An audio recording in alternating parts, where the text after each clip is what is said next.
Personnellement, j'ai commencé à méditer sur les grandes questions existentielles. J'avais à peu près 16 ans. Et j'étais assis devant quelque chose que j'avais vu des milliers de fois dans ma vie. Mais c'est comme si tout à coup, je réalisais pleinement ce que j'avais là en avant de moi. Et c'est quelque chose que vous avez déjà vu, assurément vous aussi. Ça ressemblait à ça. Tout simple, hein? Un steak. J'étais assis devant mon steak, et là, tout à coup, mon cerveau a réalisé pleinement que ça, cette affaire-là, là, c'est un morceau de vache. Et que cette vache-là, moi, je ne l'avais pas vu vivre. C'est pas moi qui l'ai tué, c'est pas moi qui l'ai coupé en morceaux. Non, non, non. Ça faisait des années, ça faisait 16 ans que je mangeais du steak sans jamais avoir rien tué d'autre qu'une mouche dans ma vie. Hein? Et là, je me suis bien pensé à mon grand-père qui vivait sur une ferme et qui, lui, avait tué. Hein? Et puis mon arrière-grand-père avait probablement tué à peu près tout ce qu'il avait mangé dans sa vie. Hein? Mais il avait aussi probablement mangé beaucoup moins de viande que moi en 16 ans. Qu'est-ce qu'on a fait avec la mort au Québec? Pourquoi toujours éloigner la mort? Pourquoi même l'idée de tuer une vache, de tuer une poule ou quoi que ce soit me rendait mal à l'aise? Alors que mon grand-père avait tué tout ce qu'il avait mangé ou presque. C'est la première grande question existentielle. Pourquoi ce malaise avec la mort alors que je mange de la viande pratiquement à tous les jours de ma vie? Et ça a continué à se réfléchir comme ça. Et je suis sûr que si je vous pose la question, est-ce que vous avez déjà mangé du bœuf? Est-ce que vous avez déjà mangé de la viande? Ben oui, vous allez dire oui. Est-ce que vous avez déjà tué une vache? Depuis 5 ans que je pose la question dans les écoles secondaires, j'ai grosso modo 1 ou 2 élèves par école qui lèvent la main. Ah oui, j'ai déjà tué une vache quand j'étais en voyage dans le coin de Saint-Hyacinthe en général, ou quelque chose comme ça, ou en voyage à Cuba, il y en a d'autres qui me disent, hein, dans les pays latinos, ou encore quand on est allé dans ma famille au Moyen-Orient, on a tué une vache là-bas, c'était un rituel, etc. J'en ai 1 ou 2 par école qui vont me dire j'ai tué une vache. Avez-vous déjà tué un poulet? Ah, là, j'en ai 3, 4, j'en ai 5. Des fois, hein, presque dans toutes les classes, j'ai 1 ou 2 personnes qui ont tué un poulet, mais encore là, c'est souvent à l'extérieur, c'est souvent dans d'autres pays que ça se passe. Hein? Moi, ça m'est arrivé une fois de tuer une poule. Et en Mosée, il a fallu que je m'exile. Hein? Je me suis retrouvé au Mexique, dans un petit village perdu là, au nord du Mexique, dans les montagnes semi-désertiques. J'ai vécu là pendant 3 mois et à un certain moment, je suis sorti du village pour me rendre à pied, marcher quelques heures là, pour se rendre dans un rancho, ce qu'ils appellent un rancho. Tu n'as même plus d'électricité, tu n'as pas d'eau courante, tu n'as rien du tout. Là. Un rancho, et les gens qui t'accueillent là, ils t'accueillent comme un dieu. C'est complètement hallucinant. Ils n'ont rien, mais ils te donnent ce qu'ils ont de meilleur. Et là, il voit un blanc arriver en plus. Ah, ben là, tu sais, c'est grandiose. Le père sort de chez lui, et là, il y a ces poules qui sont là dans le gravier, là, tu sais. Là, il regarde ça, là, puis là, il en pointe une. Celle-là. Tous les enfants qui partent, wow, pogne la poule, coupe la tête de la poule qui continue à courir. On rattrape la poule, rentre la poule en dedans, la mère qui plume la poule, toi, puis il y a de la plume partout dans la cabane. Puis quand je dis la cabane, c'est vraiment ça, là. C'est des murs de pierre, hein, un peu bétonnés, là, puis tout ça. Les fenêtres, c'est des trous dans les murs, ça finit là, puis tu as de la mouche, là, c'est tapissé de mouches partout. Puis là, elle plume la poule à la chandelle, parce qu'il n'y a pas d'électricité, et les enfants qui rient, et la mère qui a du plaisir, et au final, c'est le meilleur bouillon de poulet que j'ai jamais mangé de ma vie, hein, parce que c'était plein de vie, justement, puis je me disais, mais comment ça que j'ai jamais tué de poule dans ma vie? C'est super cool de tuer une poule, hein? Pourquoi est-ce que même l'idée de tuer une poule me rend mal à l'aise? On a ce malaise en Occident avec la mort, jusque dans la médecine, vous savez, et les médecins, en prêtant le serment d'Hippocrate, vont jurer de tout faire pour maintenir quelqu'un en vie. Et ça a donné, là, ça va jusqu'à ce qu'on appelle l'acharnement thérapeutique. Hein, on va maintenir quelqu'un dans un coma végétatif pendant, je ne sais pas, dans une survie artificielle pendant des mois, parfois même des années, ou je ne sais pas trop. On donne tellement de pilules pour maintenir la vie.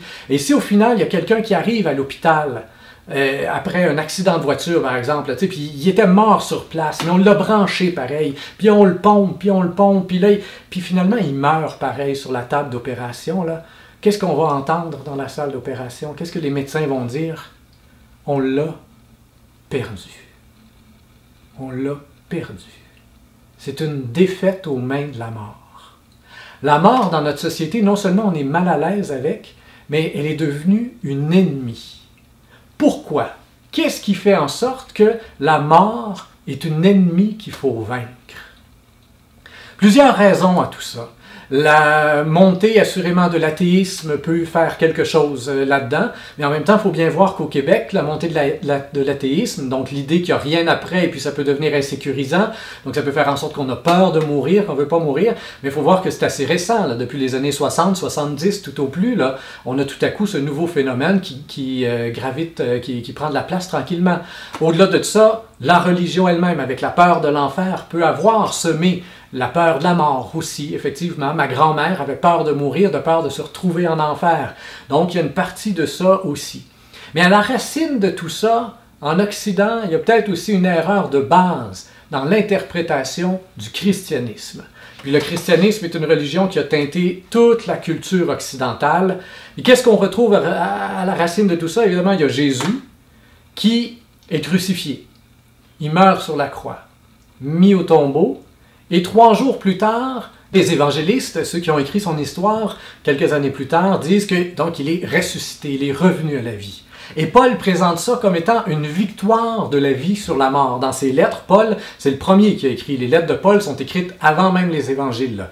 Alors, il présente ça comme une victoire de la vie sur la mort. Et ça a été super mal interprété. Parce que Paul lui-même explique que, bon, c'est pas une victoire, c'est pas la chair qui revient, peut-être. Mais non, nous, on a pris la victoire de la vie sur la mort, là, et ça, là, tranquillement, c'est devenu Jésus a vaincu la mort. Jésus a vaincu la mort. Et ça, c'est un cri de victoire. Hein? Et là, tout à coup, c'est la mort physique que Jésus a vaincu. Jésus a vaincu la mort, vaincu la mort. Des siècles à se dire que Jésus a vaincu la mort, mais on finit par voir la mort comme étant quelque chose qu'il faut vaincre. Hein? Et donc comme une ennemie qu'il faut combattre. Et quand est arrivé le siècle des Lumières, 18e siècle là, en Europe, puis que les intellectuels ont flushé l'Église, eh bien la première chose que les scientifiques ont voulu faire, c'est quoi?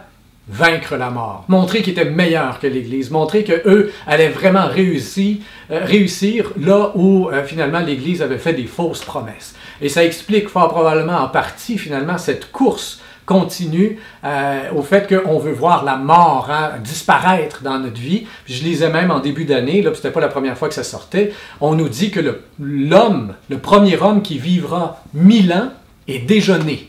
Avec l'avancement des technologies et patati et tout ça, là, le premier homme qui vivra 1000 ans est déjà né. Mais vous imaginez la longueur de la crise d'adolescence qui va se taper. C'est incroyable. Parce que c'est pas parce que la vie est plus longue que la vie est plus intense. Là. Absolument pas. Plus la vie est longue, plus la crise d'adolescence est longue, plus la crise de la quarantaine est longue, la cinquantaine, puis il va se taper une autre crise à 100 ans, puis à 500 ans, puis ça finira plus. L'existentialisme à son meilleur.